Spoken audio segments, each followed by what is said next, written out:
Good evening, and welcome to our Community Update with the Superintendent program here on Channel 21. We are coming to you from the Highland School of Technology Seminar Room, which is serving as our studio. And with us in the audience are representatives of our school family, students, teachers, parents, and school administrators. We would like to thank all of you for being here this evening. In February, Superintendent of Schools W. Jeffrey Booker hosted a series of meetings across Gaston County to hear from students, parents, employees, and citizens about the future of Gaston County schools. The community talks with the superintendent meetings were very successful. We had more than 1,200 people to attend, and we received more than 1,600 comments. The comments were used to help the Board of Education develop the Gaston County Schools strategic plan for the next 5 years. During the community talks meetings, we heard many ideas and suggestions about how to improve our schools. Since then, we've been working to address issues discussed at the meetings. Tonight, the conversation continues. Superintendent Booker is with us to give us an update to the community about what has taken place in Gaston County Schools since he became our superintendent in January. After his talk, we will take time to answer questions from the audience. Please join me in welcoming our superintendent, Mr. Jeff Booker. Thank you. Todd, thank you for that. I appreciate all of you giving some of your time tonight for us to do that. I thank the people who will tune in and watch this because we want to communicate with our community, and this is just one more attempt to try and get our message out. We started back in February with community meetings, and we went out, and as Todd said, we got comments. We had great participation. In September, we had a parent advisory meeting, and we had over 200 people attend that meeting and get more information. And so we want to just continue to communicate out. So go back to what we started with. We had 4 C's. We talked about the community. We talked about communicating with the community. We talked about having choices in our community, and we talked about being committed as a community. And so those were the 4 C's that started. From all the information we gathered, our Board of Education started developing a strategic plan. And you have in front of you, and for those in our viewing audience, this is the diagram that we came up with to capture all of that information. And right in the middle, you see our vision. And that is simply stated that Gaston County Schools is to inspire success and a lifetime of learning. We believe that vision is one that everyone should own in our community because that's what we want, is successful lifetime learners. When you talk about a strategic plan for a school system, you got to start with academics because that's what's important to all of us is academic achievement. I believe we offer a great comprehensive program in our community, but I want to highlight some of the pieces of that. First of all, let's talk about arts and career and technical education, our junior ROTC program. All of those are choices that our children get to make that are part of our academic program. We take and try and build on all of that by accomplishing. Take our career and technical education. There are 16 clusters that the state of North Carolina recognizes for career and technical education. All 16 are offered in some form throughout our county. No one school has them all, but we try to at least offer 4 or more at each of our high schools. It's a great opportunity for our children to be exposed to true career opportunities. Because not everyone, as we know, is college bound, but we want to afford the opportunity for both the college bound and the work bound to get exposure to all of that. So I believe academically that's the first step in being comprehensive is to give our children great exposure. And one of the things that gets talked about a lot right now in the community, especially with all the politics that's been going on recently, is Common Core. What does that mean? Common Core standards. That's all it is. The state of North Carolina has elected to study whether or not we should continue with Common Core. You know what? That's great. We have teachers in this audience. They're teaching. They don't wake up every morning and say, what is Common Core? They wake up and say, What do I need to do to deliver good instruction to the children of Gaston County? What we care is having the right professionals in front of our children delivering good instruction every day. So Common Core will have its champions, it will have its debate, but what we know in Gaston County is quality education will go on. Read to Achieve got a lot of attention last year. Read to Achieve is still with us this year. What does Read to Achieve mean? It talks about third grade reading achievement. We know that when we start with our kindergartners, half of our kindergartners come prepared to move through a progression reaching third grade reading level. But the other half come with some form of challenge to make that. So we have 3 years on top of that kindergarten year to get them to on grade. It's not going to happen for everyone. This past summer, we offered a reading camp. We had some 200 participants in that reading camp because what we do every day is try and get 120 minutes of some form of reading instruction. That's just one piece of a program. So we try to provide summer program that supplemented that. This summer, we'll try to continue that program. But Read to Achieve is something we're embracing and our teachers are embracing because we believe all children obviously need to be able to read to be successful.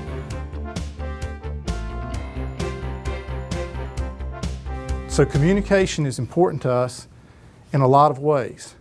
But tonight is a form of that, as I said. But one of the things we heard during those presentations and feedback was, what about our website? What about an app? Well, fortunately, on August, we rolled out a new website, and you now can, with one touch, get an app. It has access to PowerSchool, all your children's data on that app. We believe this was a step forward, and we continue to refine our website and to refine the information that's on the app. So that was part of what we tried to do with our communication. Communication and technology tie together one-to-one. We were fortunate, our Board of Education supported our initiative to improve our technology. This year, as we came back to school, there were 2 significant accomplishments. All of our schools had wireless throughout those. We started 3 years ago with that program, and it started in the high schools. Then it went to the middle, and it finished in the elementary. So this year, as we returned, all our schools had wireless connectivity throughout the buildings. The more important thing that occurred this past summer was 5,300 devices. That was almost 1/3 of the computing devices we had in the district, because we had identified that of the some 24,000 computing devices we had, almost 15,000 of those devices were greater than 7 years in age. That's right, 7 years in age. So 5,300 devices begin to turn that back to where it needs to be. Some question our board's commitment to that investment.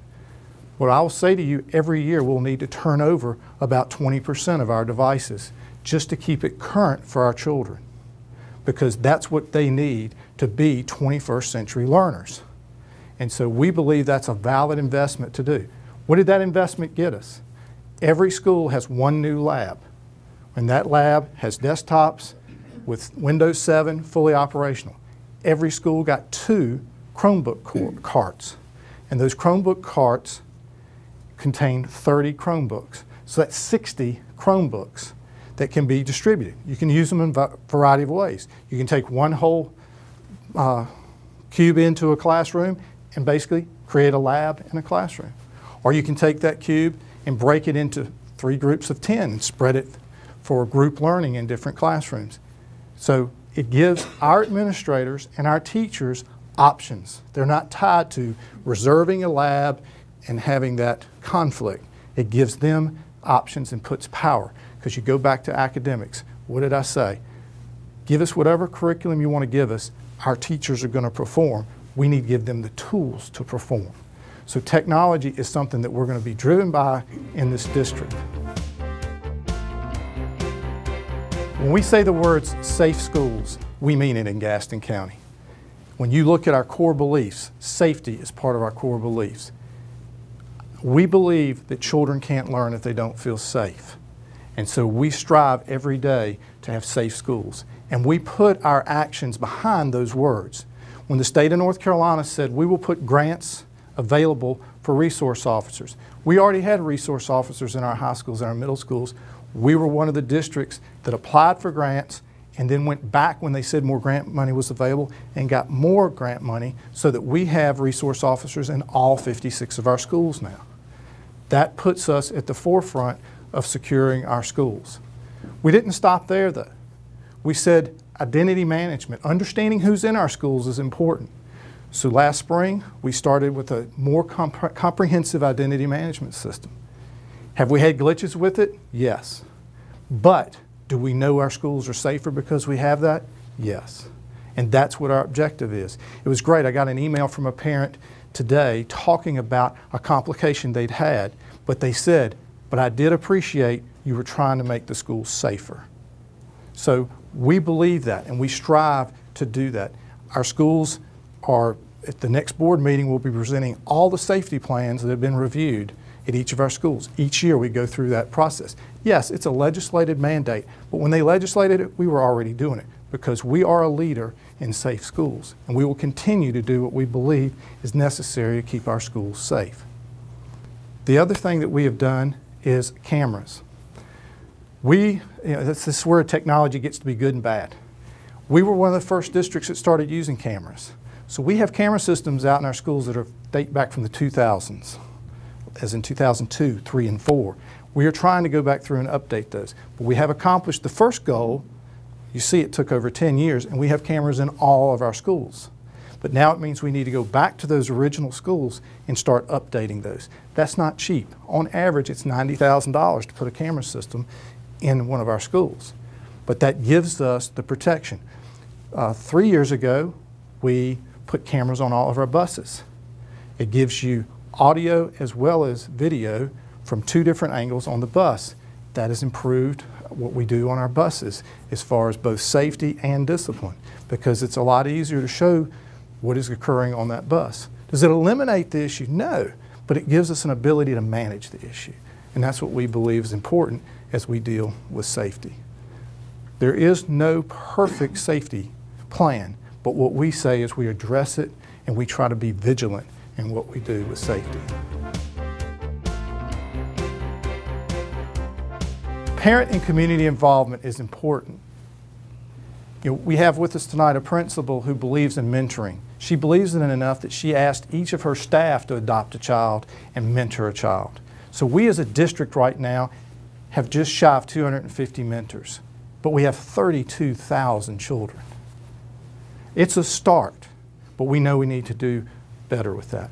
We are fortunate that we're a community that the faith community embraces helping our schools. And so what we're choosing to do is welcome that support. And in January, we are planning to have a faith summit to bring together a lot of those churches that lead and ask them to step and be more active and involved in our schools and provide us mentors and provide us tutors and do that. So we hope to, by bringing them together, to see how we can collaborate and make that more beneficial for all of us. At the same time, we've got to give the community resources. And so we're going to have our 4th annual college fair this spring.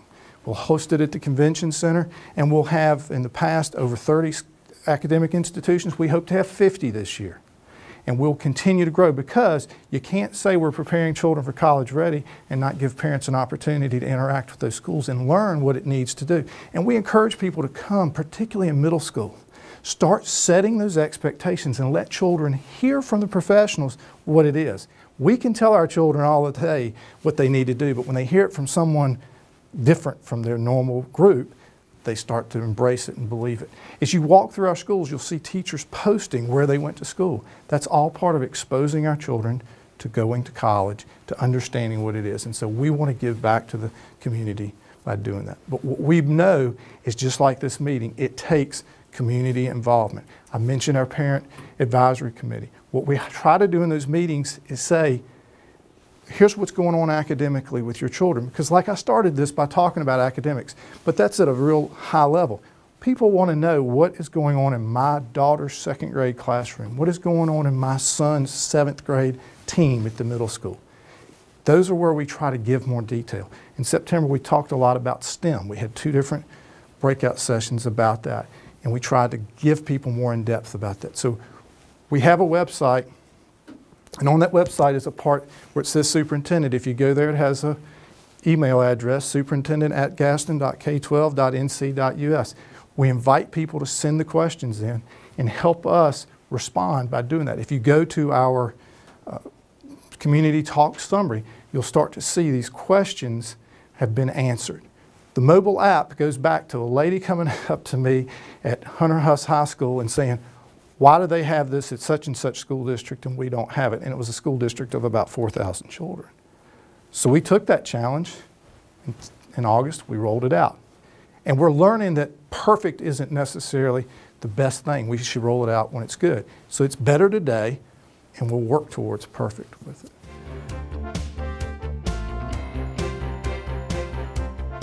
Thank you, Mr. Booker, for that update to our community. Now, we would like to give members of our audience an opportunity to ask questions. I would like for each person to come to the podium. Please introduce yourself and ask your question.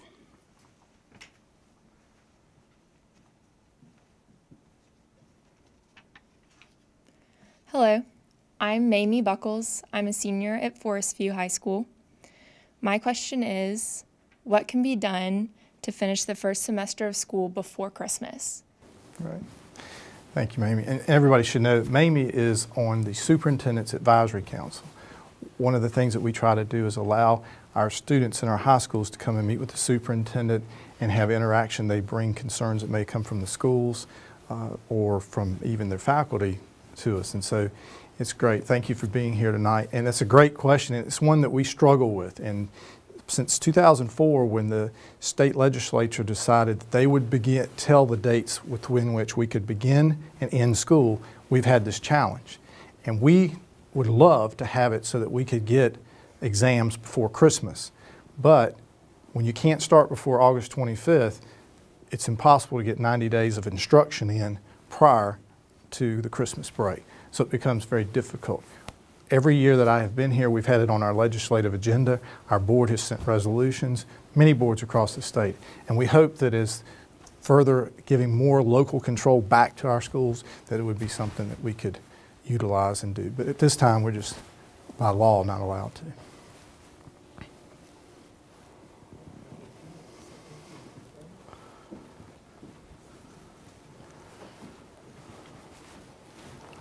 Hello, my name is Phyllis Whitworth, and I'm the principal at Belmont Central Elementary School. And I'd like to ask, what is the most significant issue facing Gaston County schools? Thank you, Ms. Whitworth. There are a lot of issues facing our schools, and they face public schools in general. As we all know, the last 5 years have been very difficult economically for our country, and it has resonated throughout our school systems.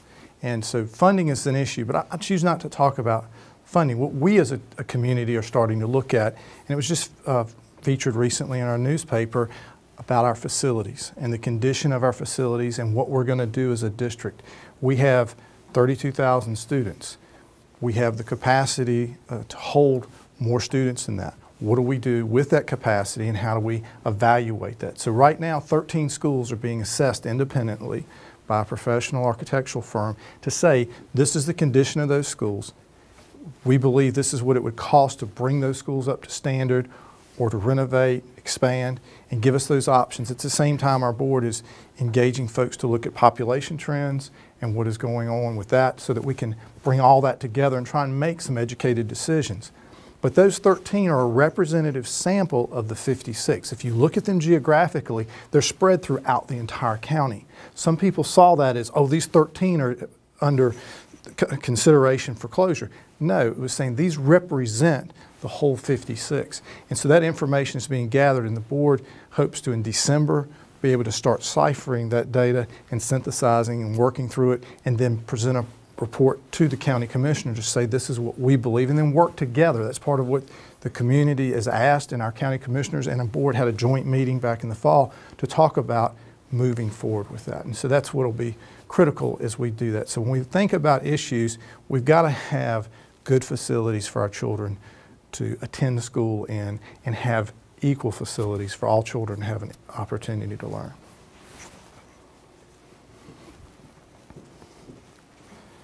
Hi, my name is Mickey Solomon, and I'm a senior at Highland School of Technology. My question is, will Gaston County Schools offer more magnet programs and school choice options? Thank you for that question. And obviously you've enjoyed being at one of our school choice options. And she as well serves on the Superintendent Advisory Council. And so we do look to do magnets. We surveyed our community a couple years ago and asked what they would like. And we got some good feedback on choices. And we began talking about it at the same time we had the budget challenges. But we are planning to conduct a more extensive survey this time to bring that data in as our board starts looking at facilities and usage of facilities to say, should we take some of our existing buildings and utilize them in a different way? As we talked about at our parent advisory, we know STEM, which is science, technology, engineering, and mathematics, is an important thing that's talked about in a way. Well, we also know that the A has been added to it because there is more value shown every day for what arts education does, for the holistic education of a child and the way it connects with those others. So we'll start talking about STEAM as much as we're talking about STEM. That'll be part of that discussion. We've got to discuss about the size of our schools and what that means because that affects the choice. We've got to talk about transportation. Do we provide transportation as we do at Highland today, as we do at the early college? Or will we say we're going to offer this magnet, but you're going to have to provide your own transportation? That'll present barriers to some of our community. So all of those type of things are going to have to be discussed, and you'll see that reflected in the survey. And our partners, the Gazette, have been great about helping us promote it. It'll be on our website, and we look to get that data, and then we'll just have to move forward from there with our board.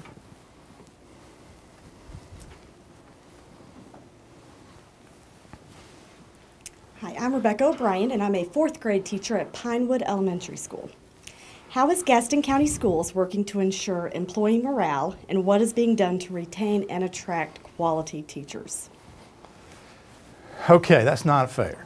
That is fair. So our Teacher of the Year comes up and says that. No, it is a fair question, and it's one that we as a school system recognize it is difficult. Our schools have, under this pressure, our teachers have gone 5 years with a 1% raise until this past year. And we received, on average, a 5.6% across the board raise. But if you look at the scale, it was heavily weighted to the first 10 years. And the legislature has talked about this as a first step. Well, we anxiously await for the second step because we'd like to see all of our teachers compensated all through that. But we locally began trying to implement a plan related to our supplement. We know that supplement to our teacher salary that we lag behind some of our peer group. And our board did, in conjunction with the county commission, begin that step. It was a 3% increase on the supplement, but it was a start. And the best thing was it was a discussion about it. It was an acknowledgement that we need to be doing more with the compensation for our teachers. But I believe we're trying to do other things as well with the morale. When you look at the support we're trying to put in our schools, we're trying to help the teachers with the other burdens that have been added to them. You know, there's a gentleman named Jamie Vollmer who goes around Jamie Vollmer, who goes around our country talking about all the things that have been added to the school's plate. But the length of the day has not been extended, and the support for the teacher has not been extended. And so we've got to try and address what we can to support our teachers, because when it all comes down to is the individual that is privileged to be in that room with those 25, 30 children is the individual that makes their education. And we've got to support that individual.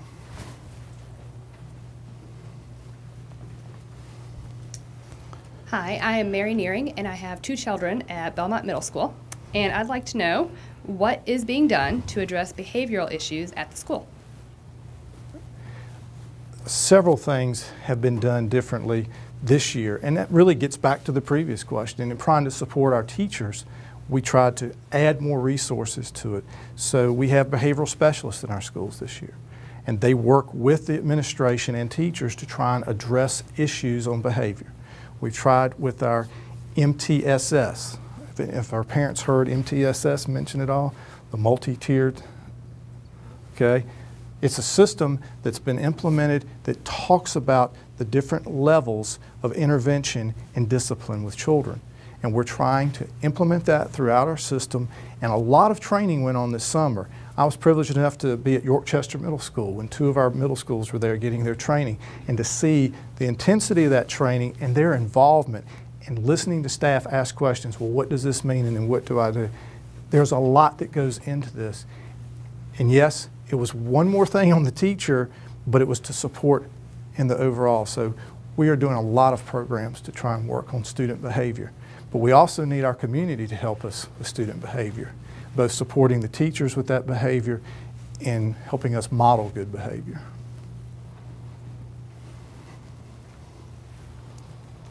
Hi, my name is Gail Bryce Moore, and I have 2 children at Wood Hill Elementary, and I'm also the PTO president. My question is, how can parents and the community become more involved in the schools? Well, I bet as a PTO president, you know how. Show up for the events that you schedule. You know, for us, parent involvement is critical, because then we know what parents expect of us, and we can help parents know what we plan to deliver. That's part of why we do our parent advisory, is to expose what's going on in the classroom and allow them to hear what we believe. That's why these community meetings have been so important, and we continue to try and adapt. Our board has public comment to receive input from the community. We want to hear what the community wants from our schools, but what we need is the community to embrace it. That's what's been so encouraging about my first 10 months as superintendent, is the number of people who have reached out and said, how can I help? What can I do? And some of our schools are surviving on that added help, with the person who comes in and gives 2 hours a day and works the front office and allows those resources we have to do other things just by being a face there. It can be that of a contribution all the way to the folks who give 2 days to go on a field trip, or to work with us mentoring, as we talked about earlier. So we look forward to parent involvement, and we try to open ourselves to that involvement.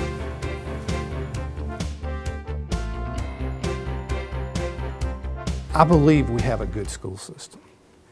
I feel lucky that my family chose to live in Gaston County, because I believe we've got it. We have neighborhood schools. We have schools that are naturally diverse, however you want to define that. And it is important to appreciate that and celebrate that. But we as a community have got to come together and work to make our school system great. And you all give us the greatest resource in that you give us your children. But it takes us all working together to make those children all that they have the potential to be. And so it's meetings like this where you give your time and talk and help us hear what concerns are. And not only concerns, but where you think, we did this, what are we going to do with that? We want to continue to hear from our community as a whole and respond to our community and be a part of our community, and not just seen as one piece of the community. Because 32,000 children every day, supported by 4,000 professionals.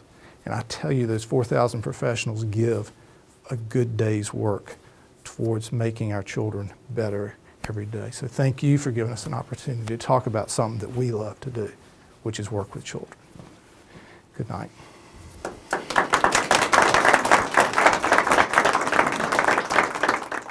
Thank you, Superintendent Booker, for hosting our Community Update program. We would like to thank the Highland School of Technology and Principal Denise McLean for making it possible for us to be here this evening. And we thank you for watching. Stay tuned to Channel 21 and visit our website for the latest school news and information. We hope you have a great evening.